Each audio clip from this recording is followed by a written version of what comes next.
Hi, everybody watching season 2, episode 132 of me, Grandma Day, reading stories, none other than from our library, Substitute Groundhog. This is written by Pat Miller and illustrated by Kathy Ember. Oh, he's sticking his head in the hole. Huh. Okay, let's see what's going on. It says, Groundhog felt so awful he went to see Dr. Owl. You have a bad case of the flu, you do. Woo-hoo, said Dr. Owl. I added the hoo-hoo because it seemed like appropriate. You need hot clover soup and bed rest for 2 days. How many? Asked Groundhog. Two, hooted Dr. Owl. But Groundhog Day was tomorrow. Groundhog couldn't let everyone down because he was too sick to do his job. He tried to think of something. Oh no. I hate being sick. It says, on his way home, Groundhog passed the Heidi Hole diner. He saw want ads from all the neighborhood animals tacked to a nearby tree. Skunk was looking for a roommate again. Mr. and Mrs. Duck were returning north and had their nest for rent. I know what I'll do, Groundhog thought. I'll advertise for a substitute groundhog. Weather teller wanted. No experience needed. Apply at Groundhog's Hole, February 1st, 10 a.m. Thanks, Groundhog.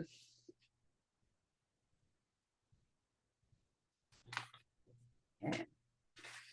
It says, by 10 o'clock, a line of animals waited to try out. Great, said Groundhog with a sneeze. Surely one of you can do Groundhog Day for me.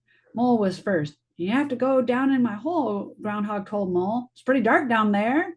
No problem, said Mole. My own hole is even darker.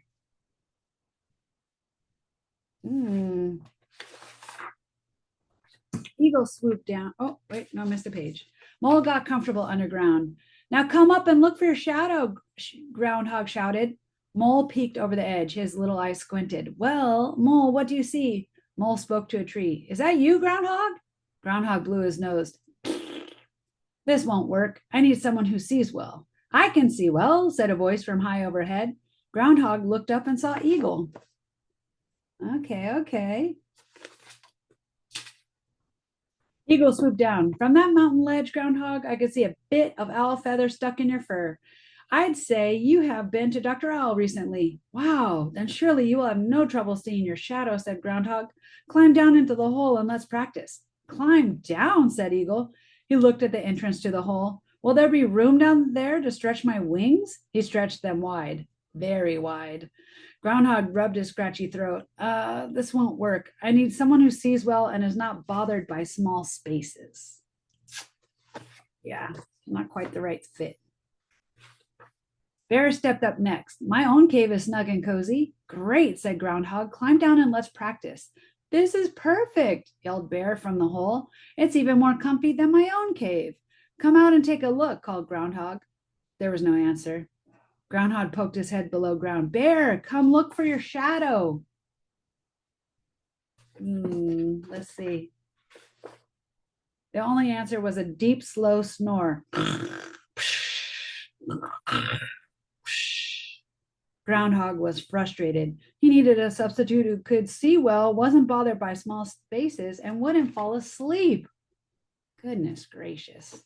Okay, Groundhog, I'll do it. I can do it. Let me try. Squirrel bounced to the front of the line. Okay, said Groundhog. Go down in the hole. Come back up and look for your shadow. Squirrel leaped in. Whee! Then she popped her head back up. Groundhog said, see your shadow? Oh, I forgot to look. Down she went. She popped back up. She dropped back down. I keep forgetting to look. Squirrel giggled. Hee hee hee. She popped up and down some more. This is fun, she said. But what Groundhog needed was someone who would pop up and stay up. Oh my gosh. By now, Groundhog was feeling even worse. He thought of his warm bed. Was he ever going to find a substitute? Howdy there, Groundhog. How about giving me a chance? Up stepped a strange-looking creature. My name is Armadillo, he said. You're not from around here, are you? Asked Groundhog. Nope, I'm from Texas, visiting my cousin Badger, she said. But I can do this job. I live in a hole. I like small spaces. I see my shadow just fine, and I will pop up and stay up. Nice. Groundhog wasn't so sure. Armadillo was a stranger from far away. But what should she know about weather here? But she did have all the qualifications for the job. All right, said Groundhog, let's see how you do. Armadillo climbed down into Groundhog's hole. She poked her head up and looked around. Sure enough, she saw her shadow. If that happens tomorrow, tell folks that winter will drag on, said Groundhog. But if you don't see your shadow tomorrow, spring will come early. Got it, said Armadillo. Wow, okay, looks like that's going to work. I think you're just the substitute I've been looking for, said Groundhog. You're hired. Thanks, said Armadillo, and they shook paws. Then Groundhog climbed down his hole into bed. He slipped warm clover soup, and he plumped his pillows and tucked his sore self under the flannel quilt. Nice. He's got February 2nd circled on the calendar.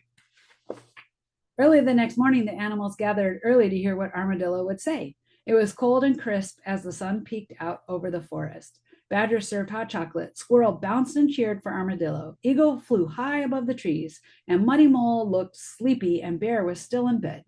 The animals grew quiet as Armadillo poked her head up and carefully looked around. There on the ground, she saw the shadow of her tiny ears and pointy nose. 6 more weeks of winter, she announced. Nice. Armadillo dropped back into the groundhog's hole. Did you hear that, Groundhog? 6 more weeks of winter. Groundhog groaned from his bed. How you feeling, Groundhog? Armadillo asked. A little better, but I feel a lot better if it was spring already, Groundhog said. Spring already? Said Armadillo. Say, that gives me an idea. Uh-oh. Armadillo found Groundhog's suitcase. Get your gear together, Groundhog, she said. It's already spring in Texas. You can come home with me. Really? Said Groundhog. He imagined himself rolling in warm grass instead of sneezing through 6 more weeks of cold. You bet, said Armadillo. Groundhog jumped from his bed. He grabbed his teddy bear and his toothbrush and tossed them in his suitcase.